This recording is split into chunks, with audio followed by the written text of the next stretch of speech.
Action. Boum, mon ami, tu sais dans la vie, ici, TAD et l'Afrique noire, les gars, tout y Kito. Na famille, même femme Beto, na master fini dans Tagiki. Donc, ils viennent d'arriver tout droit de la France. Ils ont en tout cas ramené beaucoup de projets. Ils vont en parler. Bonsoir les gars. Bonsoir. Ça va grand? Ça va, ça Déjà va. pour toi, félicitations pour tout ce que tu as fait la dernière fois. On n'a pas eu le temps d'en parler. On va le faire aujourd'hui. L'occasion c'est pour vraiment Anstey Crazy qui était hors de la Guinée. Tu peux nous dire aujourd'hui, tu nous reviens avec quel genre de nouvelles? Voilà, je l'ai déjà posté, c'est déjà officiel. On était allé pour des dernières signatures pour notre concert du Zénith. Et on est allé, alhamdoulilah, aujourd'hui la date déjà elle est annoncée par Zénith, la salle elle-même. Et nous on a relayé la chose tout de suite et toute la Guinée déjà est au courant. Et on vient avec ça et on va en parler peut-être dans les médias, beaucoup plus après ici. Pourquoi spécialement cette salle? Cette salle, je ne l'ai pas choisie. Et quand j'étais venu sur Paris, j'ai demandé à l'organisateur de me chercher entre Dôme de Paris, Zénith de Paris et Adidas Arena. Voilà, c'est parce que c'est des salles au-delà de 5 000, 6 000, 7 000.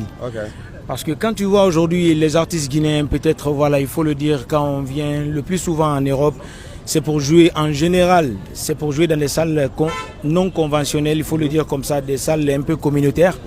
Ben, moi je me suis dit tout de suite il faut sortir de ça parce que voilà, tu vois les enfants qui évoluent, on a déjà fait le stade ici.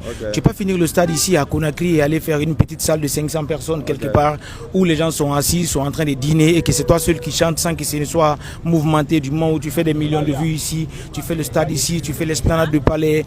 C'est le moment de changer quand même, il faut se surpasser, c'est pourquoi on est allé dans ces salles conventionnelles. Il faut faire un truc de grand parce qu'on a des artistes qui sont aussi considérés dans notre pays, donc il faut faire des gros trucs. Lil Sako, aujourd'hui on voit la complicité qui existe entre Anstey Crazy et toi. Comment vous arrivez vraiment à gérer cela? Parce qu'on sait qu'aujourd'hui dans le monde de la musique guinéenne, c'est pas du tout facile pour les autres. Comment vous arrivez vraiment à gérer cela? Mais c'est juste avoir une vocation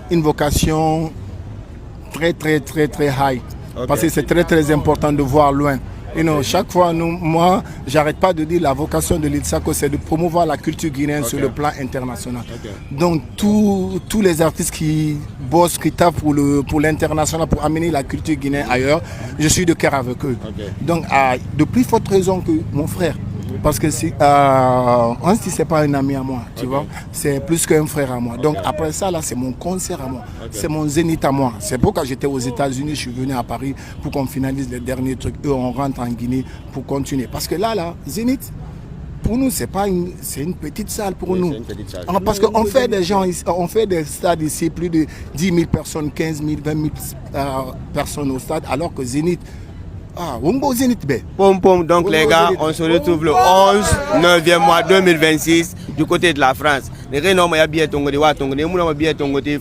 Comment soutenir? On doit inonder les réseaux sociaux les gars. Un mois et annoncer le sold out. C'est possible les gars. Donc retrouvez-nous très bientôt à partir de TAD et l'Afrique noire. Merci. Merci.